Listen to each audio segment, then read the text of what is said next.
Hey everyone, today I want to show off this cool ornament I actually designed in October. It was a while ago, but I go to Purdue and our Boilermaker special goes off every football game and I had to make this one. So this is printed out of translucent purple PETG. So many people print out of PLA, but PETG is actually very durable. And I really optimized the printing position so you can see it was printed like this because you can see the layer lines go up.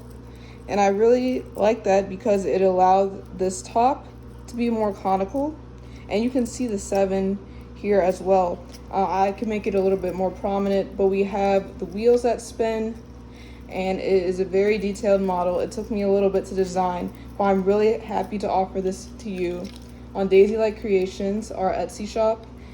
It comes in this color. It also comes in sparkly translucent red PLA, so a different type of filament, but still very durable. I'll show that off in the next video. All right, catch you guys later.